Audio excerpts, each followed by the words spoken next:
The fight to help refugees resettling in our region. Each week, about 800 to 900 refugees arrive in the U.S. from overseas. We all know about the fights to limit these numbers on the federal level, but locally, a debate is raging as well about just how much help we should be offering.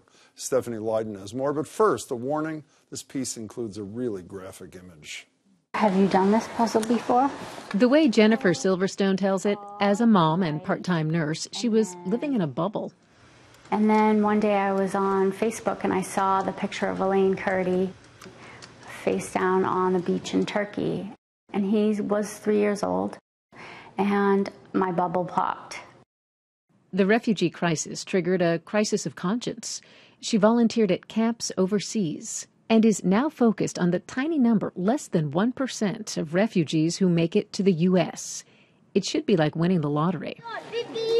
But as Heba Allo and her family found out, it's a far cry from Easy Street.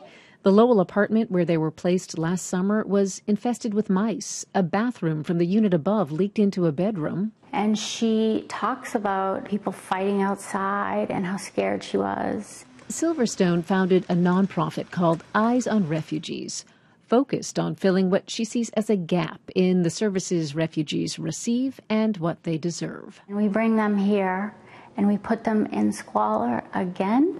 She connected the Allos to neighbors here in Carlisle who are housing them in an in-law apartment and helping them navigate a new culture. She also found Mohammed Allo a new job. He's doing carpentry, as he did back in Syria.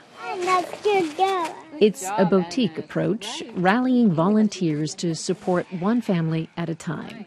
So far, Eyes on Refugees has helped 3 other families. We don't have any complaints about any group that wants to help a refugee or a refugee family. But we're responsible for providing equitable, quality services to 600-plus people a year. Jeff Thielman is the president of the International Institute of New England, the agency charged with resettling refugees in eastern Massachusetts. How many days are there in a year? Along with English classes and job placement, his staff and a network of other agencies help refugees access everything from schools to driver's licenses to housing. How many stripes are there in the American flag? 13. Within 8 months of arriving in the U.S., he says 80% of refugees are taking in more than they spend, the government's definition of sustainable. You have to be careful about trying to hand them a middle-class life, because that's not reality. I love you.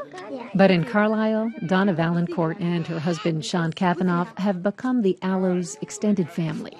And they'll do what family often does, go above and beyond.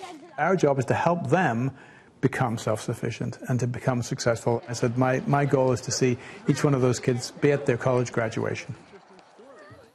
Stephanie joins me now. Hey there, Stephanie. So how long does the Allo family live with that couple in Carlisle? Is there a long-term plan for them? Well, they've been there 3 months, and the long-term plan is to find them housing, which is not an easy thing to do in Carlisle, very expensive, but they hope to do that and keep the kids in the local schools. So does Eyes on Refugees, do they think that the best model for the future is this sort of adopt a family, for lack of a better expression, model? Is this I think they think it's the ideal model. But, you know, the International Institute of New England has to place 600 people a year, plus they keep an eye on them for about 5 years. So they've got such huge numbers, it's hard to do. They do have a pilot program, the Refugee Agency. Which is what?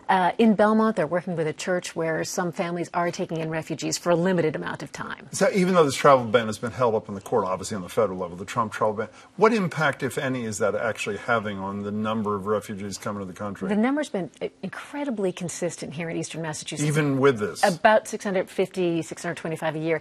They expect to drop this year with the travel ban, down to about 370. So they'll still be coming in, at least in the short term. And is that because of the psychological impact of that, or the fear of what will happen if a court ever lifts a stay, or what's that? I mean, there is no formal ban. That's right. Right. So there's just been a slow, they anticipated, you know, it's hard to know exactly, but they are anticipating, you know, a drop of more than 100 in this area. Thanks so much. I appreciate your report. You're welcome.